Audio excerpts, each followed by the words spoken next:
కరీంనగర్ జిల్లా తిమ్మాపూర్ మండల పరిషత్ కార్యాలయం ఆవరణలో అధికారులు 14వ విడత మహాత్మా గాంధీ జాతీయ ఉపాధి హామీ పథకం పనులపై సామాజిక తనిఖీ నిర్వహించారు. ఈ కార్యక్రమానికి డిఆర్టీఓ శ్రీధర్ హాజరయ్యారు. మండలంలోని 23 గ్రామ పంచాయతీల పరిధిలో 2022 నుంచి 2023 సంవత్సరం వరకు చేపట్టిన ఉపాధి హామీ పనులపై సమీక్ష నిర్వహించారు.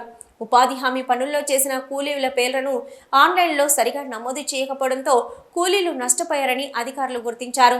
మండలంలో 52,209 రూపాయలు రికవరీ ఆదేశాలు జారీ చేశారు. ఇలాంటి పొరపాట్లు జరగకుండా చూసుకోవాలని అధికారులకు సూచించారు. ఉపాధి హామీ పథకంపై అవగాహన పెంచుకోవాలని ఆయన పేర్కొన్నారు. కూలీలకు రావాల్సిన డబ్బులు అందించే విధంగా కృషి చేస్తామని వెల్లడించారు.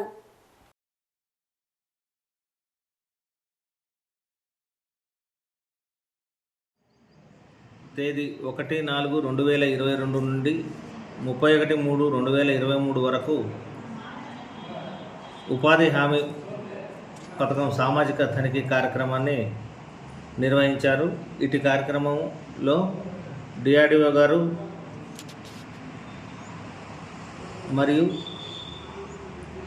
Additional vigilance officer, assistant vigilance officer, అలాగే అంబుడ్స్మెన్ గారు ఈ కార్యక్రమానికి హాజరయ్యారు.